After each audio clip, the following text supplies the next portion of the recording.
Las estrellas nunca le habían parecido tan frías al capitán Jake Morrison mientras, de pie en el puente de Louis Valiant, observaba cómo la flota alienígena aparecía de la nada como fantasmas materializándose en la oscuridad del espacio alrededor de las colonias humanas que su gente había construido con sus propias manos durante los últimos 15 años en los territorios del alcance exterior, donde nadie había vivido antes de que la humanidad llegara con naves llenas de esperanza y sueños de nuevos mundos que llamar hogar. 200 enormes naves de guerra flotaban en el vacío como montañas de metal y cristal. Y cada una era más grande que cualquier cosa que la humanidad hubiera construido jamás. Y se disponían en una esfera perfecta alrededor de los 5 mundos coloniales donde 20 millones de hombres, mujeres y niños humanos vivían, trabajaban, reían y amaban sin saber que toda su existencia estaba a punto de verse amenazada por poderes de los que nunca habían oído hablar hasta hoy.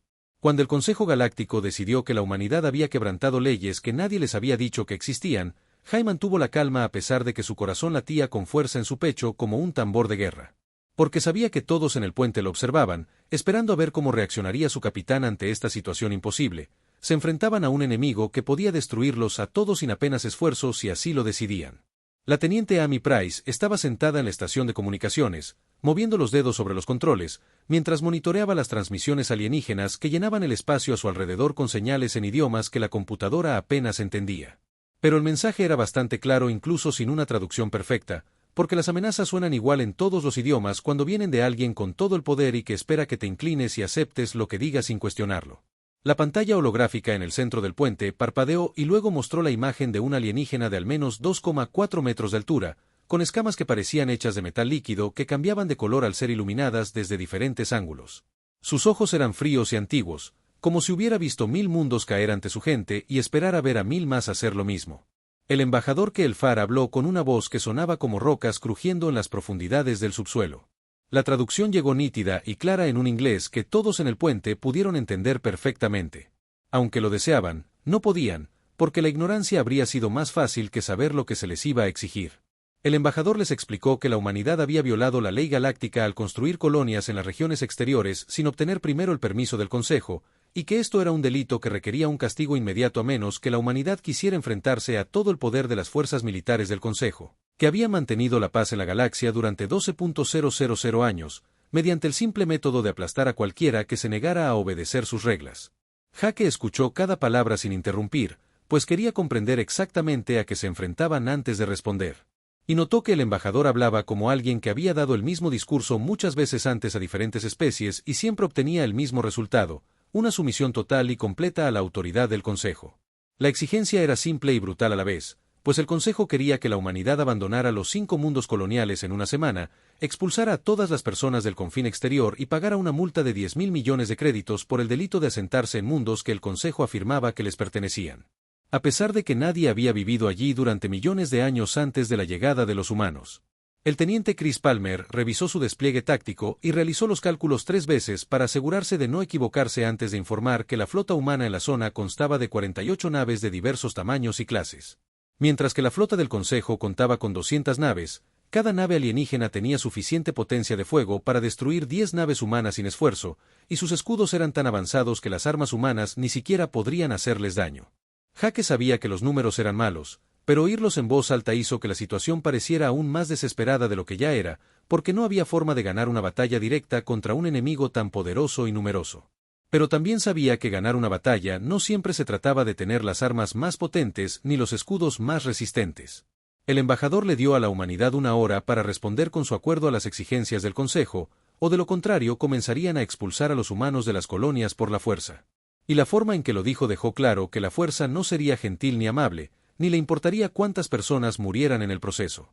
Cuando la transmisión terminó y la pantalla holográfica se apagó, Jake guardó silencio un momento mientras todos en el puente esperaban escuchar lo que diría. Y pensó en todas las familias que vivían en esas colonias que habían dejado la tierra atrás para construir algo nuevo y mejor para ellos y sus hijos, en un lugar donde pudieran liberarse de los viejos problemas que habían asolado a la humanidad durante tanto tiempo. Pensó en su propia hija, que vivía en la colonia Nuevo Horizonte con su esposo y sus 2 hijos, y en cómo le había enviado un mensaje la semana pasada sobre cómo su hijo había pescado su primer pez en el lago de la colonia y lo orgulloso que estaba de traerlo a casa para cenar. Jake presionó el botón en su silla de mando que enviaría una señal a todo el espacio humano. Y sabía que esta señal lo cambiaría todo, porque no era un mensaje de rendición y sumisión, sino una declaración de que la humanidad no se rendiría ni abandonaría a su gente, sin importar las amenazas que se les hicieran. El mensaje se emitió en todas las frecuencias y llegó a todas las naves, estaciones y colonias humanas en cuestión de minutos. Y fue simple y directo porque Jake creía que los mensajes más importantes no necesitaban palabras rebuscadas ni explicaciones complicadas para dejar claro su mensaje. Les dijo que el Consejo había trazado una línea y exigido que la humanidad se retractara, pero que los humanos no retrocedían ante la amenaza ni abandonaban a los suyos ante una fuerza superior, porque esas eran acciones de cobardes, y la humanidad no había surgido de la nada para alcanzar las estrellas, solo para inclinarse ante el primer matón que encontraran. Amy miró a su capitán con ojos que reflejaban miedo y orgullo, porque sabía lo que significaba este mensaje y qué sucedería después. Pero también sabía que era la decisión correcta, aunque fuera la peligrosa, porque valía la pena luchar por algunas cosas, incluso cuando las probabilidades eran imposibles. Chris empezó a ejecutar escenarios de combate en su pantalla táctica, aunque todos mostraban la derrota humana en la primera hora de combate porque él era un soldado, y los soldados se preparaban para la batalla incluso cuando sabían que podrían no sobrevivir. Jake observó la cuenta regresiva en su pantalla que mostraba el tiempo restante antes de que expirara el ultimátum del Consejo. Y se preguntó si así terminaría la humanidad después de todas sus luchas y todos sus logros a lo largo de miles de años de historia luchando, sobreviviendo, construyendo y soñando.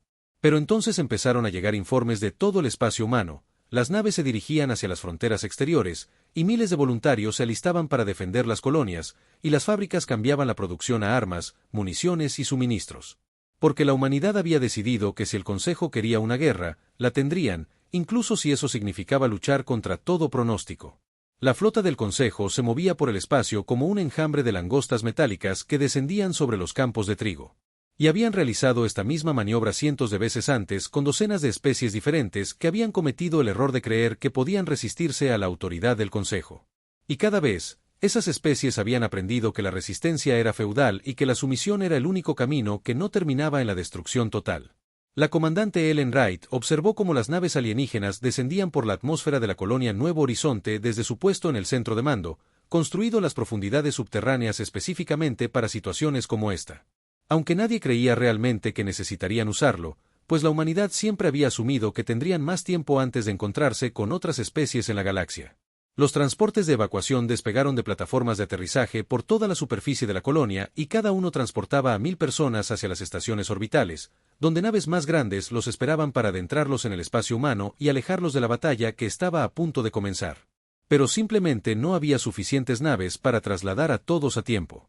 Ellen comprobó las cifras en su pantalla y sintió un nudo en el estómago porque 8 millones de personas habían logrado salir de la superficie hasta el momento.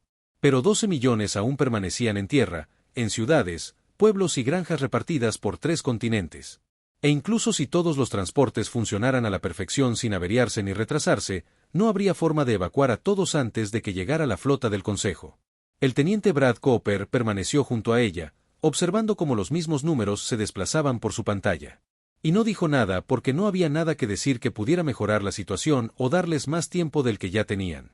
El primer rayo de energía descendió de la órbita como el dedo de un dios furioso que se extiende para castigar a los indignos e impactó en un distrito residencial vacío en el continente occidental que había sido evacuado 3 horas antes. La explosión excavó un cráter de casi 1 kilómetro de ancho en el suelo y convirtió la arena en vidrio que permanecería allí durante miles de años como recordatorio de este día. Ellen comprendió de inmediato que se trataba de un disparo de advertencia. Para aterrorizarlos y obligarlos a rendirse, porque si el Consejo hubiera querido matar gente, habrían atacado las zonas donde aún se estaba llevando a cabo la evacuación. Pero en cambio, eligieron una zona vacía para demostrar su poder. Pero el Consejo malinterpretó gravemente lo que sucedería después, porque en lugar de quebrantar la voluntad de resistencia de la humanidad, el ataque tuvo el efecto contrario. Los civiles de toda la colonia dejaron de correr hacia los transportes y comenzaron a correr hacia las instalaciones de defensa de los astilleros, donde todas las naves capaces de volar estaban siendo armadas apresuradamente con cualquier arma que se pudiera montar en sus cascos. La voz de Brad transmitía incredulidad al informar que cientos de naves civiles zarpaban de los puertos de toda la colonia. Y no eran naves militares, sino barcos mineros, cargueros y yates personales pertenecientes a granjeros, comerciantes y familias que nunca habían disparado un arma en su vida, pero que habían decidido que preferían morir luchando antes que huir mientras sus vecinos corrían peligro. Ellen sintió que las lágrimas le escocían en los ojos, aunque no las dejó caer, pues estaba viendo algo que nunca antes había visto, gente común que tenía todas las razones para huir. Decidiendo volar directamente hacia un enemigo que podía vaporizarlos de un solo disparo, dio la orden a todas las naves militares de enfrentarse a la flota del Consejo y proteger a las naves civiles que se alzaban para enfrentarse al enemigo con una valentía que rayaba en la locura. Porque estos mineros y comerciantes no tenían entrenamiento militar, armas avanzadas ni cascos reforzados. Pero tenían algo más, la absoluta negativa a dejar que el mal triunfara sin luchar. La US Valiant y otras 47 naves de guerra humanas atacaron desde una órbita alta con todas sus fuerzas. Sus cañones de riel dispararon proyectiles sólidos de metal a una fracción significativa de la velocidad de la luz, mientras que sus baterías de misiles lanzaron miles de ojivas que llenaron el espacio con nubes de metralla y plasma en expansión. Los escudos de la nave del Consejo absorbieron los impactos sin mostrar signos de daño. Pero la ferocidad del ataque humano los hizo detenerse un instante, pues esperaban una rendición, o en el peor de los casos, una resistencia breve y feudal antes de la inevitable conclusión. El embajador Kelvar observó su exhibición táctica desde el puente de su nave insignia y sintió algo que no había experimentado en siglos: confusión, ya que estos humanos no luchaban como lo haría una especie normal ante una fuerza abrumadora. Las especies normales intentaban preservar su fuerza, minimizar las bajas y negociar mejores condiciones. Pero estos humanos se lanzaban contra la flota del Consejo con temerario abandono, utilizando naves civiles como señuelos para ayudar a sus naves militares a obtener mejores objetivos. Una nave minera cargada con metales refinados aceleró directamente hacia uno de los destructores del Consejo y explotó justo antes del impacto. La explosión creó un campo de escombros que interrumpió los sensores del destructor el tiempo suficiente para que 3 fragatas humanas se acercaran y dispararan sus armas a quemarropa. Los escudos del destructor resistieron, pero el ataque demostró un nivel de coordinación y pensamiento táctico que no debería haber sido posible para una especie tan joven e inexperta en la guerra galáctica. Kelvar dio la orden de atacar y destruir todas las naves hostiles, incluidas las civiles, porque creía que una vez que los humanos vieran morir a su gente, finalmente comprenderían que la resistencia era inútil y que la rendición era su única opción. Pero cuando la flota del Consejo comenzó a disparar contra los transportes civiles, ocurrió algo que Kelvar recordaría el resto de su vida. Porque, en lugar de huir, las naves militares humanas se movieron para interceptar el fuego enemigo y usaron sus propios cascos como escudos para proteger los transportes. 3 destructores murieron en rápida sucesión al posicionarse entre los acorazados del Consejo y un solo transporte lleno de niños de las escuelas de la colonia, y los capitanes de los destructores nunca dudaron ni intentaron salvarse, sino que simplemente interpusieron sus naves en el camino del fuego enemigo y absorbieron los rayos de energía que habrían matado a miles de inocentes. Un crucero humano, con sus armas agotadas y sus escudos fallando, aceleró a velocidad de embestida y se estrelló contra un acorazado del Consejo. El reactor del crucero detonó al impactar, agrietando el casco del acorazado como un huevo y enviando escombros al espacio.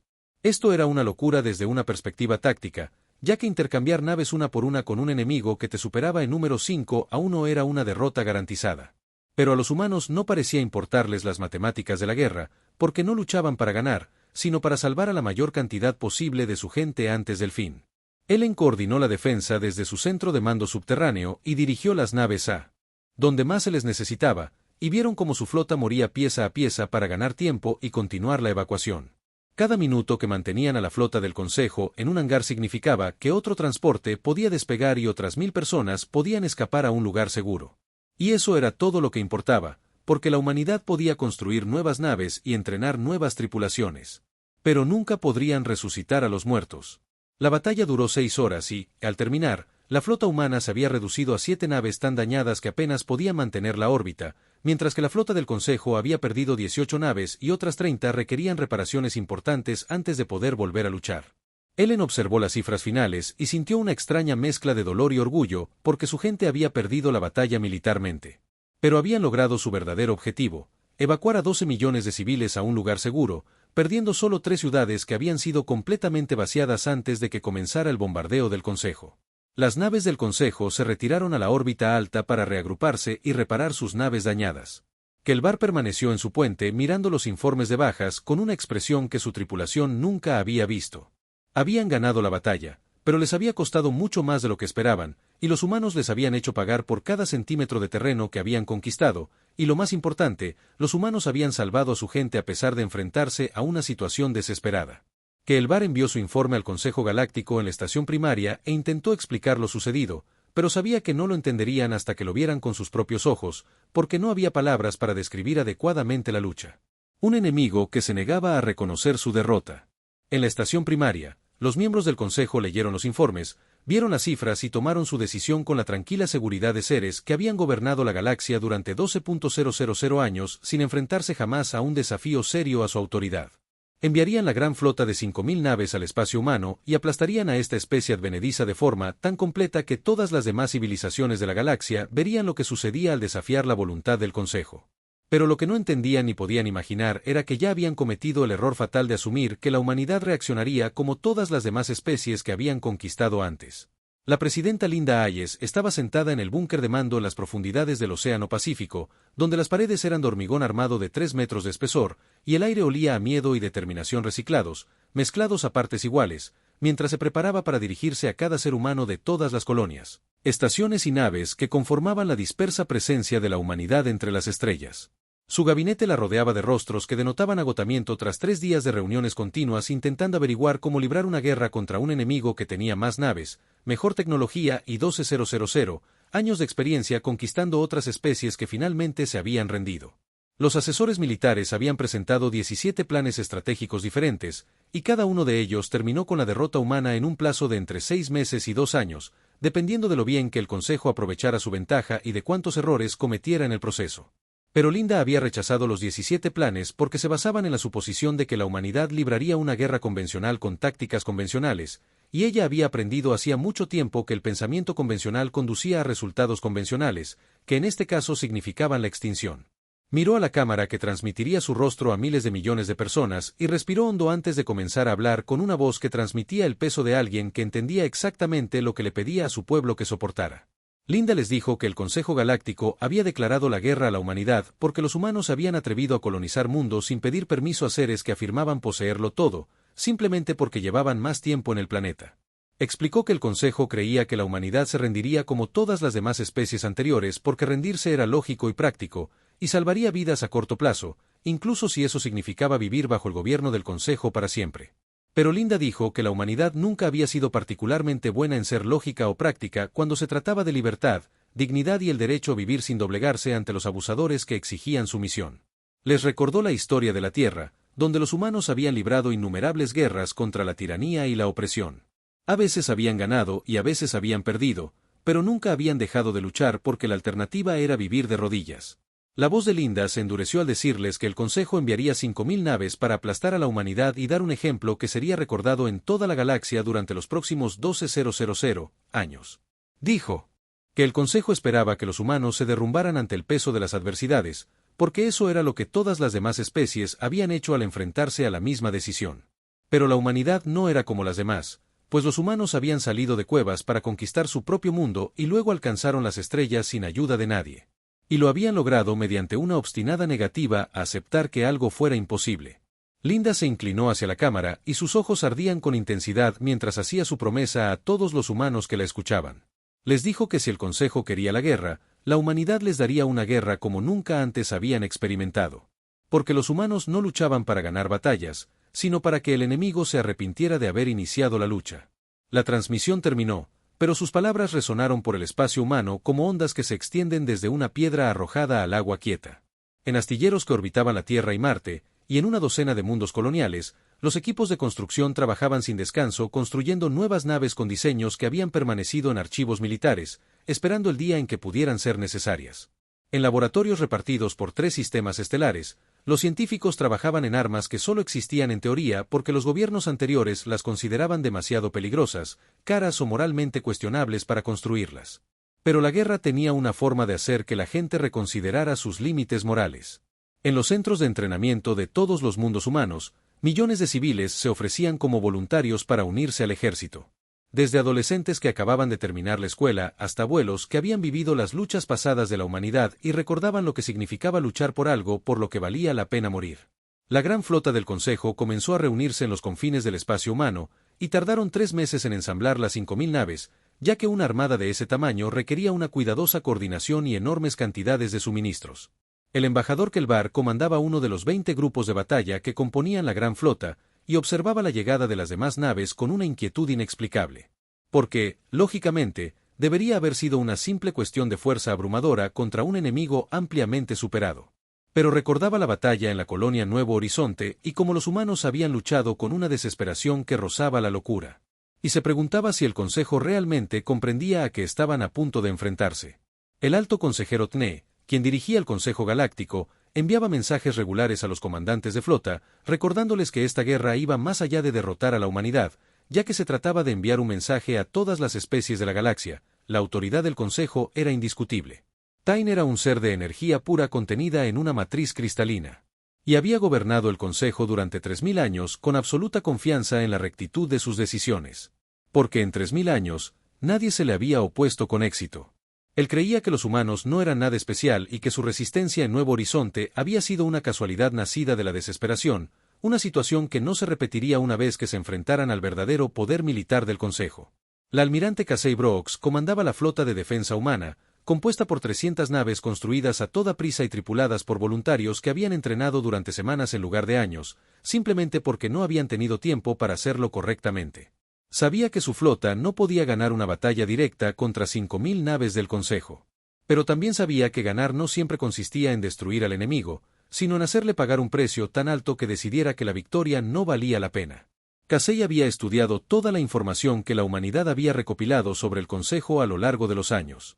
Y había notado algo interesante. El Consejo no había librado una guerra real en más de 2000 años porque todos los conflictos desde entonces habían terminado en una rápida rendición. Esto significaba que las fuerzas del Consejo estaban entrenadas y equipadas para demostraciones de fuerza abrumadora seguidas de tareas de ocupación, pero carecían de experiencia con un enemigo que se negaba a rendirse y seguía encontrando nuevas formas de hacerles daño. Casey reunió a los comandantes de su flota en una reunión virtual donde sus imágenes holográficas rodeaban una pantalla táctica que mostraba la armada del Consejo que se acercaba. Les explicó que la humanidad no podía igualar la potencia de fuego ni la tecnología del Consejo, pero que los humanos tenían algo más: la creatividad nacida de la desesperación y la disposición a probar cosas que ningún comandante militar en su sano juicio aprobaría jamás. El plan que describió se llamó Operación Nido de Avispas y se basaba en la simple idea de que no se luchaba directamente contra un enemigo más fuerte, sino que se lo atacaba por todas partes, no se le daba descanso y se le infundía miedo de cualquier sombra. Sus comandantes escucharon, y algunos de ellos parecían horrorizados porque el plan requería. Los obligaron a abandonar todo principio de guerra convencional, y en su lugar, a abrazar el caos. Pero también comprendían que la guerra convencional contra el Consejo conduciría a una derrota convencional. Así que acordaron intentar algo nuevo. Cuando la gran flota finalmente entró en el espacio humano, se movieron en perfecta formación, con sus escudos superpuestos y sus sensores escaneando en todas direcciones, porque esperaban que los humanos intentaran algún tipo de emboscada. Pero la flota humana no los emboscó porque las naves humanas no estaban donde el Consejo esperaba que estuvieran. Casey había dispersado sus fuerzas por una docena de sistemas estelares, dividiéndolas en pequeños grupos de 5 a 10 naves cada uno, y les ordenó atacar rápido y desaparecer antes de que el enemigo pudiera responder. La flota del Consejo se encontró persiguiendo fantasmas mientras naves humanas aparecían de la nada, disparaban sus armas y luego desaparecían en campos de asteroides, tras gigantes gaseosos o en nubes de escombros antes de que las naves del Consejo pudieran desplegar su superior potencia de fuego. Que el barco mandaba su grupo de batalla de 200 naves, y en las primeras 6 horas de combate, solo contactó con fuerzas humanas 2 veces, y cada vez el enfrentamiento duró menos de 30 segundos antes de que los humanos desaparecieran de nuevo. Esto no era una guerra como la entendía, porque la guerra propiamente dicha implicaba líneas de batalla, territorio y objetivos claros. Pero los humanos parecían conformarse con simplemente hostigar a la flota sin siquiera comprometerse en una lucha real. El alto consejero Tne se frustró por la falta de progreso y ordenó a la flota atacar directamente las colonias humanas, porque creía que esto obligaría a los humanos a defender posiciones estáticas donde la superioridad numérica del Consejo los aplastaría. La gran flota se trasladó a Nueva Tierra, que era el corazón de la expansión exterior de la humanidad y hogar de 30 millones de personas, y su pérdida sería devastadora para la moral humana. Pero cuando las naves del Consejo llegaron a la órbita de Nueva Tierra, descubrieron que todos los humanos habían sido evacuados y que todo el planeta estaba vacío, excepto por los sistemas automatizados que estaban haciendo algo que los sensores no pudieron identificar al principio. Los oficiales tácticos del Consejo observaban sus pantallas con creciente confusión, mientras las señales de energía florecían por la superficie de Nueva Tierra como flores abriéndose al sol. Excepto que estas flores eran reactores de fusión, centrales eléctricas e instalaciones industriales, todas cargándose a su máxima capacidad al mismo tiempo.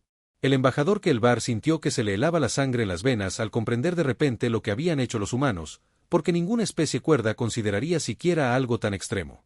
Pero comenzaba a darse cuenta de que a los humanos no les preocupaba especialmente la cordura cuando se sentían amenazados. Abrió la boca para ordenar a la flota que levantara los escudos y se retirara a una distancia segura. Pero las palabras no salieron de su garganta porque Nueva Tierra explotó antes de que pudiera dar la orden. Todos los reactores de fusión del planeta detonaron simultáneamente, junto con todas las centrales eléctricas, todos los depósitos de combustible y todas las reservas de municiones que la humanidad había acumulado durante 15 años de colonización. Y la explosión combinada fue tan masiva que pudo verse desde 3 sistemas estelares de distancia. Una nueva estrella surgió brevemente antes de desvanecerse en la oscuridad. La onda expansiva sorprendió a la flota del Consejo completamente desprevenida, ya que sus escudos estaban calibrados para defenderse del fuego de las naves, no de la explosión de un planeta entero convertido en una bomba diseñada específicamente para matar al mayor número posible. 400 naves del Consejo murieron en el primer segundo cuando la ola de energía y escombros atravesó sus cascos como si fueran papel, y otras 200 resultaron tan dañadas que jamás volverían a luchar, incluso si pudieran ser remolcadas a las instalaciones de reparación. La nave insignia de Keltbar sobrevivió porque se había posicionado en la parte trasera de la formación. Pero Keltbar observó con horror cómo naves que habían servido al Consejo durante siglos desaparecían en bolas de fuego. Y comprendió que la humanidad acababa de darles una lección que quedaría escrita con la sangre de miles de soldados del Consejo. En la estación principal, los miembros del Consejo presenciaron la destrucción de una cuarta parte de su gran flota. Y por primera vez en 12.000 años, sintieron algo que sus ancestros habían olvidado hacía mucho tiempo, el miedo a un enemigo al que no se podía intimidar ni razonar. La matriz cristalina del Alto Consejero le rebosaba de emociones que no podía procesar del todo, pues nada en sus 3.000 años de experiencia lo había preparado para un enemigo que destruiría su propio mundo colonial solo para destruir naves del Consejo. La presidenta Linda Hayes transmitió otro mensaje a través de todas las frecuencias del Consejo y su rostro apareció en las pantallas de todas las naves supervivientes del Consejo con una expresión que no mostraba piedad ni arrepentimiento. Les dijo que habían exigido la guerra y que ahora la estaban recibiendo en los términos de la humanidad, lo que significaba que cada mundo atacado por el Consejo se convertiría en un arma. Y cada batalla les costaría más de lo que podían permitirse perder. Linda dijo que la humanidad tenía 23 mundos coloniales y que si el Consejo quería capturarlos todos, la humanidad los convertiría en bombas y el Consejo pagaría el precio en naves y vidas hasta que no les quedara nada. Les dio una oportunidad de retirarse del espacio humano y no regresar jamás. De lo contrario, la humanidad les mostraría la verdadera desesperación cuando una especie decidía que, si no podían ser libres, se asegurarían de que sus enemigos no pudieran celebrar su victoria. La transmisión terminó y, al otro lado del Consejo, los soldados de la flota que habían servido durante décadas comenzaron a cuestionarse si valía la pena luchar en esta guerra, ya que se habían alistado para mantener el orden en la galaxia y no morir en la explosión de planetas que habían sido convertidos en armas por una especie que se negaba a rendirse. Pero los líderes del Consejo decidieron que no podían ceder ahora porque hacerlo demostraría debilidad, y la debilidad animaría a otras especies a rebelarse contra la autoridad del Consejo. El alto consejero Tne ordenó a la flota restante que continuara el asalto, pero que fuera más cuidadosa y que escaneara cada planeta antes de acercarse demasiado, ya que los humanos habían demostrado estar dispuestos a sacrificar cualquier cosa para herir a sus enemigos. La almirante Casey Brooks observó cómo la flota del Consejo se volvía más cautelosa y temerosa. Y supo que su estrategia estaba funcionando porque un enemigo temeroso cometía errores, y estos errores podían aprovecharse. Ordenó a sus fuerzas dispersas que incrementaran sus ataques y se concentraran en las líneas de suministro y los relés de comunicación del Consejo, ya que un ejército que no podía obtener suministros ni coordinar sus movimientos era solo un conjunto de naves aisladas esperando ser eliminadas una a una. Las naves humanas comenzaron a atacar los convoys de suministros del Consejo que transportaban alimentos, combustible y municiones a la gran flota. Y no intentaron capturar los suministros, sino simplemente destruirlos. Porque el objetivo no era tomar recursos, sino negárselos al enemigo. Las naves del Consejo que se alejaban demasiado de la flota principal eran emboscadas por naves humanas que aparecían tras lunas o de nebulosas, donde los sensores no podían detectarlas hasta que era demasiado tarde. Los humanos introdujeron armas que el Consejo nunca había visto antes, ya que la humanidad había pasado 3 meses de preparación construyendo cosas que gobiernos anteriores habían guardado bajo llave en archivos secretos marcados como demasiado peligrosos para su despliegue. Minas autorreplicantes se extendían por el espacio controlado por el Consejo, y cada mina aprendía de cada encuentro con naves enemigas y adaptaba sus tácticas para ser más efectiva la próxima vez. Virus informáticos infectaban los sistemas de las naves del Consejo y usaban sus propias armas contra ellas, introducían información falsa en sus sensores o simplemente desactivaban los sistemas de soporte vital a intervalos aleatorios. Proyectiles cinéticos lanzados desde fuera del alcance de los sensores impactaban en las naves del Consejo con trozos de metal que viajaban a velocidades relativistas, y los impactos liberaban suficiente energía para abrir agujeros y destruir secciones enteras de naves más grandes. El Consejo calificó estas armas de bárbaras e inhumanas, pero Casey señaló que el Consejo intentaba conquistar a la humanidad y obligarla a la esclavitud. Así que quizás el Consejo debería reconsiderar su definición de bárbaro. Los agentes humanos se infiltraron en los mundos controlados por el Consejo no como espías, sino como maestros que mostraban a las especies esclavizadas que vivían bajo su gobierno que la resistencia era posible, que el Consejo podía ser herido y que valía la pena luchar por la libertad. Un año después de la guerra, 18 especies diferentes se alzaron contra el Consejo y exigieron las mismas libertades por las que luchaba la humanidad. Y de repente, el Consejo se encontró luchando en múltiples frentes contra enemigos que antes creían pacificados. El imperio del Consejo comenzó a fracturarse a medida que las especies que se habían sometido siglos atrás recordaron lo que se sentía ser libre y decidieron que preferían morir luchando que vivir bajo el gobierno del Consejo un día más.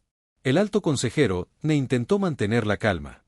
Pero estaba aprendiendo que el miedo solo funcionaba como herramienta de control cuando las personas controladas creían que la resistencia era imposible.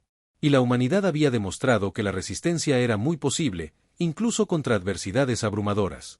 La guerra se prolongó durante 3 años, y cada mes el Consejo perdía más naves, más territorio y más control sobre la especie que una vez obedeció todas sus órdenes sin cuestionarlas. El embajador Keelt Bar, quien había comenzado esta guerra con tanta confianza, ahora comandaba un grupo de batalla que se había reducido de 200 naves a 43, y su tripulación lo miraba con ojos que reflejaban agotamiento y duda. Enviaba informes regulares a la estación primaria explicando que la humanidad no podía ser derrotada mediante la guerra convencional porque los humanos no libraban guerras convencionales y parecían enorgullecerse de romper todas las reglas que las especies civilizadas seguían. Debía. Pero los líderes del Consejo se negaron a escuchar, porque admitir que no podían derrotar a la humanidad significaría admitir que su imperio se había construido sobre una base de miedo que se desmoronaba bajo sus pies.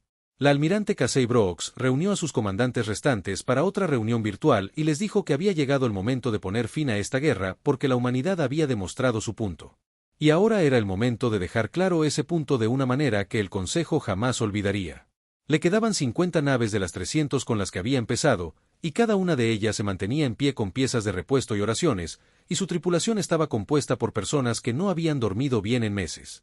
Pero esas 50 naves representaban algo que los 5000 miembros del Consejo nunca habían poseído, la convicción absoluta de que luchaban por algo por lo que valía la pena morir. Y eso marcó la diferencia. Casey describió la fase final de la Operación Nido de Avispas. Y sus comandantes la escucharon con expresiones que iban desde la sorpresa hasta la aceptación sombría, porque lo que proponía era esencialmente una misión suicida que pondría fin a la guerra o a la capacidad de la humanidad para seguir luchando. Votaron unánimemente a favor de proceder, porque comprendían que a veces la única forma de ganar era arriesgarlo todo en una última apuesta desesperada que salvaría a su pueblo o los condenaría a todos. El objetivo era la propia estación primaria, el corazón del poder del Consejo y el símbolo de su autoridad sobre la galaxia. Y si la humanidad lograba destruirla, el imperio del Consejo se derrumbaría como un castillo de naipes. La estación primaria flotaba en la oscuridad del espacio como una joya tallada en cristal y metal, y había sido la sede del poder galáctico durante 12.000 años sin verse jamás amenazada seriamente. Porque todas las especies entendían que, al atacar, la estación primaria atraería sobre ellas la ira de todo el Consejo. Pero el almirante Casey Brooks miró ese antiguo símbolo de autoridad y no vio nada más que un objetivo que debía ser destruido. Porque mientras existiera la estación primaria, el Consejo seguiría creyéndose invencible y la guerra nunca terminaría del todo. Reunió su flota de 50 naves y todos los capitanes sabían que la mayoría no sobreviviría las próximas horas, pero también sabían que sus hijos y nietos vivirían libres gracias a lo que estaban a punto de hacer. El Consejo había retirado 2000 naves para defender la estación primaria al darse cuenta de que la humanidad podría intentar atacarla. Y esas 2000 naves formaron anillos defensivos alrededor de la estación como capas de una cebolla que habría que pelar antes de que alguien pudiera llegar al núcleo. El oficial táctico de Casey calculó las cifras e informó que la flota humana tenía aproximadamente 0 posibilidades de sobrevivir al contacto con el primer anillo defensivo, y mucho menos de abrirse paso para llegar a la estación. Pero Casey sonrió porque las cifras no reflejaban la creatividad, la desesperación y la disposición humanas a intentar cosas que ningún comandante militar en su sano juicio aprobaría ni en 1.000.000 de años. La flota humana entró en el sistema principal de la estación y se dividió inmediatamente en 5 grupos que se acercaban desde diferentes ángulos, cada uno compuesto por 10 naves que coordinaban sus movimientos con precisión. Fruto de 3 años de lucha conjunta, los anillos defensivos del Consejo respondieron exactamente como Casey había predicho, concentraron su fuego a los grupos más grandes mientras intentaban mantener la formación y proteger la estación. Pero las naves humanas no intentaban abrirse paso a través de las defensas, ya que eso habría sido imposible con solo 50 naves contra 2000.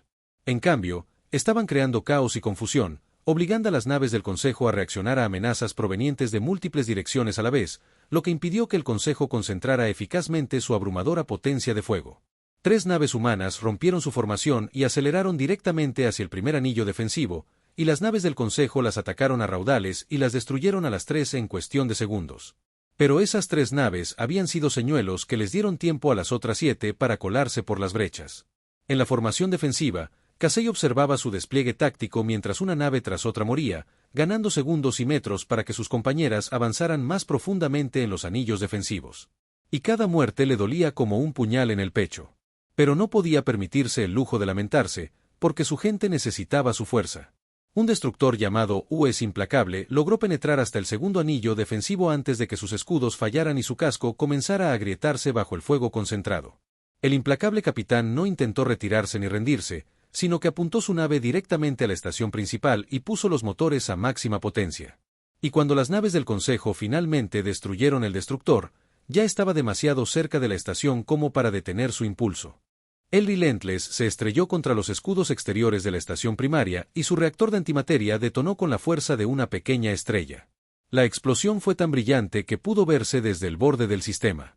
Cuando la luz se desvaneció, la estación primaria seguía en pie, pero sus escudos parpadeaban y se debilitaban, y las naves del Consejo estaban desorganizadas porque acababan de presenciar algo que creían imposible, una nave humana llegando a la estación.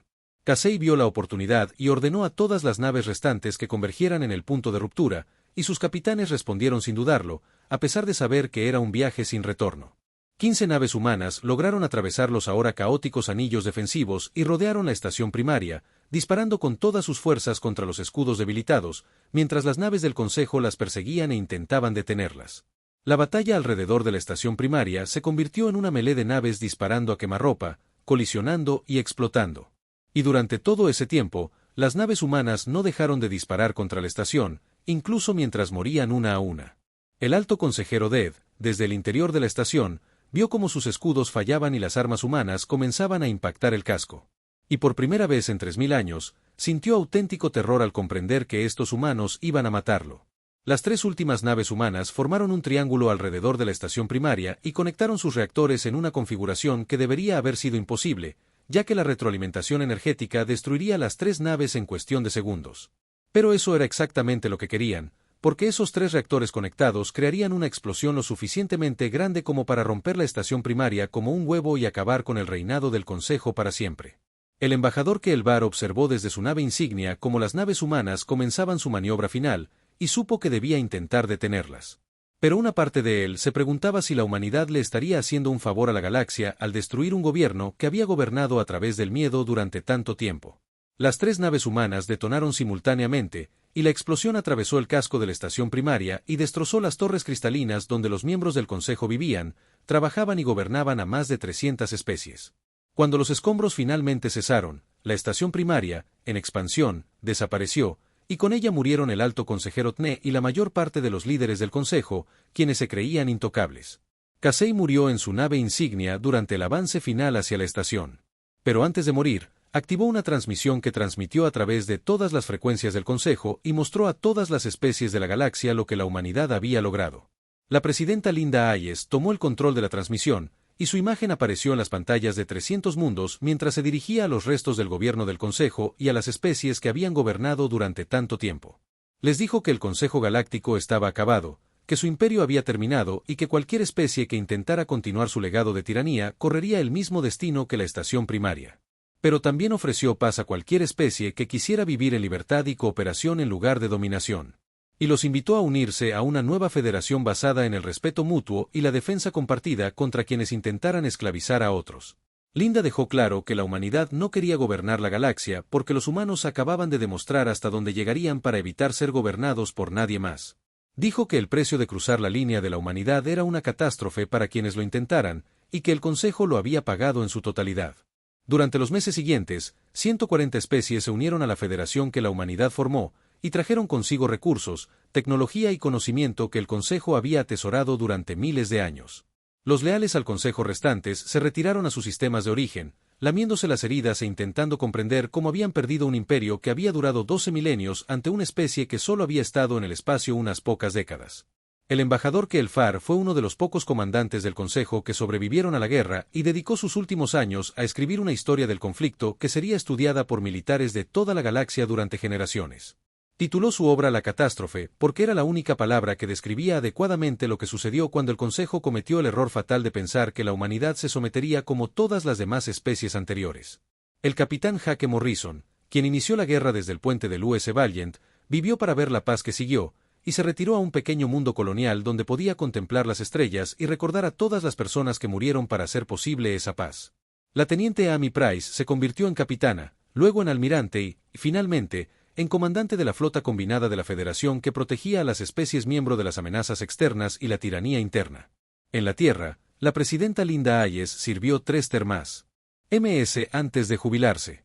Y su último acto en el cargo fue dedicar un monumento a los millones de humanos que murieron en la guerra y prometer que su sacrificio jamás sería olvidado. El monumento era un simple muro de piedra con cada nombre grabado en su superficie, y en la parte superior había palabras que capturaban lo que la guerra había significado. Cruzaron nuestra línea y aprendieron el precio. Pasaron los años, y la humanidad continuó creciendo, expandiéndose y explorando la galaxia junto con las demás especies de la Federación que habían elegido la libertad sobre la sumisión. Las nuevas generaciones crecieron escuchando historias sobre la guerra y como sus abuelos se enfrentaron a adversidades imposibles y se negaron a rendirse. Y una de ellas, con pura determinación, creatividad y la disposición a sacrificarlo todo por una causa por la que valía la pena morir. La galaxia había aprendido la lección sobre la humanidad. Y esa lección era simple. Podrías intentar intimidarlos, amenazarlos o incluso atacarlos, pero pagarías un precio que ninguna victoria podría justificar. Jake Morrison se encontraba en la cima de una colina en su mundo colonial y contempló las estrellas que la humanidad había luchado con tanto ahínco por reclamar. Pensó en todos los jóvenes que habían muerto en naves cuyos nombres aún recordaba.